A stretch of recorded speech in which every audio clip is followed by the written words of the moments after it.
Hamas और Israel की जंग को आज 86वां दिन है। जंग बहुत शदीद हो चुकी है और जंग शदीद नहीं कहेंगे बल्कि कत्लेआम बहुत ज़्यादा हो रहा है। इसराइल के जो सिविलियंस पर अटैक किए जा रहे हैं उसमें फ़लस्तीन के अंदर शहादतें बहुत ज़्यादा हो रही हैं। वहीं सीज़ फायर को लेकर के भी आपस में बातचीत चल रही है कायरा के अंदर। ये हमने कल की अपनी रिपोर्ट में बताया था, इजिप्ट की राजधानी में। और हमास के लीडर्स पहुंचे हुए हैं कायरा, मुकम्मल जंगबंदी के ऊपर बात चल रही है। अमेरिका को डर ये है कि कहीं इसराइल जो स्टेट है वो कोलैप्स न कर जाए। नेतन्याहू की गवर्नमेंट नहीं, इसराइल स्टेट को लेकर के उसको खतरा है कि ये पूरा का पूरा स्टेट कोलैप्स न कर जाए। हमास के साथ जंग में इसराइल की जो शिकस्त हो रही है वो उसको डराने वाली है। एक रिपोर्ट आपको और दिखाते हैं, ये अमेरिका से जुड़ी रिपोर्ट है, वो रिपोर्ट आप देख। बयान में ऐलान किया है कि अपनी कानूनी शक्तियों को उपयोग करके जो इस मंत्रालय को हथियारों की बिक्री के लिए अमेरिकी कांग्रेस को नजरअंदाज करने की अनुमति देती है, वो देश के कानून निर्माताओं की मंजूरी के बिना ही ज़हनी शासन को हथियारों की खेप बेचने पर सहमत हो गया है। अमेरिकी विदेश मंत्री एंटनी ब्लिंकन ने देश की कांग्रेस के प्रतिनिधियों के सामने ऐलान किया कि इस महीने में दूसरी बार उन्होंने हथियारों की एक खेप की आपातकालीन बिक्री के लिए अपनी कानूनी शक्तियों का इस्तेमाल किया, जिसमें इसराइल के लिए 155 mm की गोलियां बनाने के लिए उपयोग किए जाने वाले पदार्थों और $147 मिलियन मूल्य के हथियार शामिल हैं। ब्लिंकन ने 9 दिसंबर को इसी तरह का निर्णय लिया और औपचारिक रूप से इसराइल को $106 मिलियन से अधिक मूल्य के लगभग 14,000 टैंक के गोले बेचने पर सहमति जताई थी। ये ऐसी हालत में है कि जब गजा में युद्ध की शुरुआत के बाद से अधिकांश अमेरिकी हथियार गुप्त रूप से इसराइल भेजे गए हैं। लगभग 1 महीने पहले वॉल स्ट्रीट जर्नल ने अपने एक विशेष रिपोर्ट में रहस्योद्घाटन किया था कि अमेरिका ने गजा युद्ध में ज़हनी शासन की मदद के लिए उच्च शक्ति वाले मोर्टार बम और हजारों अन्य हथियार और तोपखाने के गोले उपलब्ध कराए हैं। अमेरिका से इसराइल को हथियारों की खेप में वृद्धि, जिसमें 15,000 बम और 57,000 तोपखाने के गोले शामिल हैं, 7 अक्टूबर को तूफान अल अक्सा ऑपरेशन के तुरंत बाद शुरू हुआ, जो अब तक जारी है। ज़हनी शासन को हथियार देने के मामले में बाइडेन प्रशासन की नई कार्रवाइयां इस बात को जाहिर करती हैं। सबसे पहले तो यह है कि अमेरिका इसराइल के बिना शर्त समर्थक के रूप में तब भी जब गजा युद्ध के दौरान उसके अपराध अपने चरम पर पहुंच गए थे और ज़हनियों के हवाई और ज़मीनी हमलों के परिणाम स्वरूप गजावासी विशेष रूप से बच्चे और महिलाएं शहीद और घायल हो रहे थे, लेकिन वाशिंगटन इसराइल के युद्धोन्माद को मजबूत करना जारी रखे हुए है। इस संदर्भ में अमेरिकी विदेश मंत्रालय के बयान में कहा गया है कि अमेरिका इसराइल की सुरक्षा के लिए प्रतिबद्ध है और उसके सामने आने वाले खतरों के खिलाफ खुद की रक्षा की क्षमता सुनिश्चित करना अमेरिका के राष्ट्रीय हितों के लिए महत्वपूर्ण है। वाशिंगटन की ये स्थिति दर्शाती है कि अमेरिका किसी भी स्थिति में, भले ही ज़हनी शासन के खिलाफ दुनिया भर में निंदा हो रही हो और उसके आपराधिक कृत्यों की विशेष रूप से गजा में फिलिस्तीनियों के नरसंहार के कारण अभूतपूर्व रूप से आलोचना बढ़ गई हो, लेकिन फिर भी ज़हनी शासन के बचाव के बहाने ज़हनियों को गजा में युद्ध जारी रखने की हरी झंडी दिखाने के साथ ही वो इस युद्ध को रोकने का भी विरोध करता है। दूसरा मामला यह है कि वाशिंगटन ने तेल अवीव को हथियार बेचकर फिलिस्तीनियों को मारना जारी रखने के लिए मानवाधिकार का चोला भी ओढ़ लिया है। इस संबंध में अमेरिकी विदेश मंत्रालय ने ये बयान जारी करके दावा किया कि हम इसराइल पर दृढ़ता से ये जोर देते रहेंगे कि उसे न केवल अंतर्राष्ट्रीय मानवीय कानूनों का पालन करना चाहिए, बल्कि नागरिकों को नुकसान पहुंचाने से रोकने के लिए सभी आवश्यक उपाय भी करने चाहिए। बिन्ते जुबैल पर इसराइली सेना के युद्धक विमानों के हमले और 3 लेबनानी नागरिकों की शहादत के जवाब में हिजबुल्लाह ने 30 मिसाइलों से अवैध आतंकी ज़ायोनी शासन की सैन्य बस्ती किरियात शमूने को निशाना बनाया।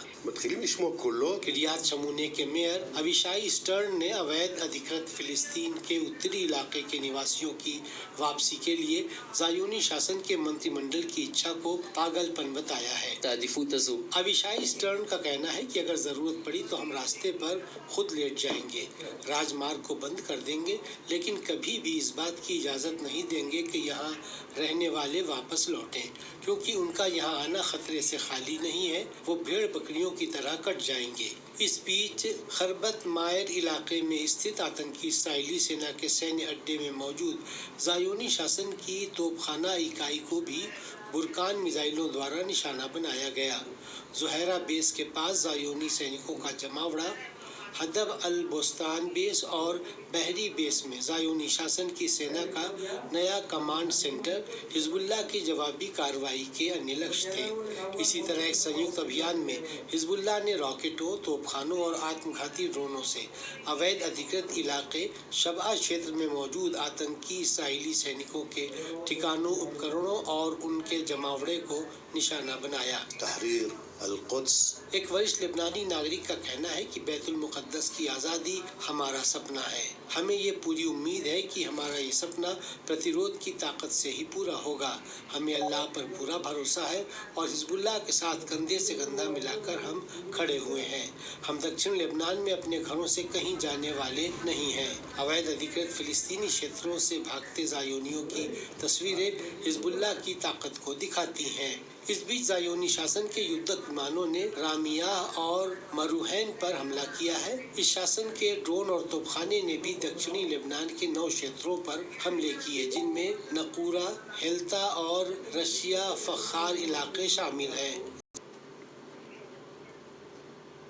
गज़ा पट्टी पर अवैध आतंकी इसराइली शासन द्वारा लगातार किए जा रहे पाशविक हमलों और उसके द्वारा अंजाम दिए जा रहे युद्ध अपराधों की वजह से इस पूरे फिलिस्तीनी क्षेत्र में पैदा हुई मानवीय स्थिति के बारे में अंतर्राष्ट्रीय संस्थानों की बढ़ती चिंता को देखते हुए अंदाजा लगाया जा सकता है। गज़ा के खिलाफ युद्ध का तीसरा महीना खत्म हो रहा है। इस बीच 3 दिन में साल 2023 भी खत्म हो जाएगा। नवीनतम आंकड़ों के अनुसार गज़ा पट्टी के विरुद्ध ज़ायोनी शासन के युद्ध के परिणाम स्वरूप 21,000 से अधिक लोग शहीद हो गए हैं और 54,000 से अधिक लोग घायल हैं। उत्तरी गज़ा से 15 लाख से अधिक लोग विस्थापित हुए हैं। गज़ा की 60% इमारतें और बुनियादी ढांचे पूरी तरह से नष्ट हैं। विश्व स्वास्थ्य संगठन WHO के हालिया आकलन से पता चलता है कि गज़ा में 13 अस्पताल वर्तमान समय में थोड़ी बहुत ही चिकित्सा सुविधा उपलब्ध करा पा रहे हैं और 2 अस्पताल न्यूनतम स्तर पर काम कर रहे हैं, जबकि 21 अस्पताल पूरी तरह से सेवा से बाहर हो चुकी हैं। सुरक्षा परिषद ने जहां 80 दिनों के युद्ध के बाद पिछले शुक्रवार को अपना दूसरा प्रस्ताव पारित करके युद्ध रोके बिना गज़ा में मानवीय सहायता भेजने को मंजूरी दे दी, वहीं गज़ा में मानवीय स्थिति को लेकर अंतर्राष्ट्रीय संस्थानों की चिंताएं बढ़ गई हैं। मानवीय मामलों के लिए संयुक्त राष्ट्र संघ के अवर महासचिव मार्टिन ग्रिफिथ्स ने गज़ा के लोगों की सार्वजनिक स्वास्थ्य स्थिति के बारे में कहा कि अस्पतालों की स्थिति दयनीय है। बहुत ही कठिनाइयों से किसी घायल का इलाज हो पा रहा है। वहीं शरणार्थी स्थलों और भीड़ भाड़ वाले आश्रय स्थलों में संक्रामक बीमारियां तेजी से फैल रही हैं। रेड क्रॉस की अंतर्राष्ट्रीय समिति ICRC की अध्यक्ष मिर्जाना इस्पोल जारिक एगर ने गज़ा का दौरा करने के बाद अमेरिकी CNN रिपोर्टर से बात में कहा कि मैंने अस्पतालों में और बच्चों के संबंध में जो देखा, उन्हें तत्काल इलाज और शरीर के अंगों के काटने की आवश्यकता थी। सर्जरी के बाद उन्हें अपने माता पिता के बिना अस्पताल में भर्ती कराया गया क्योंकि वे मारे गए थे। परिवार के बाकी सदस्यों का कोई अता पता नहीं था। उनके पास भोजन तक पर्याप्त पहुंच नहीं थी। आप अच्छी तरह से जानते हैं कि आप इस तरह की सर्जरी से गुजरते हैं तो आपको ठीक होने के लिए अच्छे भोजन की आवश्यकता होती है। सर्जरी के लिए आधुनिक चिकित्सा उपकरणों की आवश्यकता होती है और यह केवल सर्जरी से जीवन नहीं बच पाता, क्योंकि उसके बाद की प्रक्रिया सबसे अहम होती है। गज़ा के अस्पतालों में स्थान और मेडिकल उपकरणों की कमी के कारण लोगों को अस्पताल से बाहर निकाला जा रहा है। लोग दर्द से तड़प रहे हैं। इलाज न मिल पाने की वजह से अन्य बीमारियां भी फैल रही हैं। टीकाकरण की कोई प्रभावी व्यवस्था नहीं है। सब कुछ ढह रहा है, खत्म हो रहा है। यहाँ पर आपको एक वीडियो दिखाने वाले हैं। यह गाज़ा में जो जंग चल रही है उसका है। यहाँ अल-कस्साम ब्रिगेड के लड़ाके देखें किस तरह से मुकाबला करें इसराइल की आतंकवादी फ़ौज का।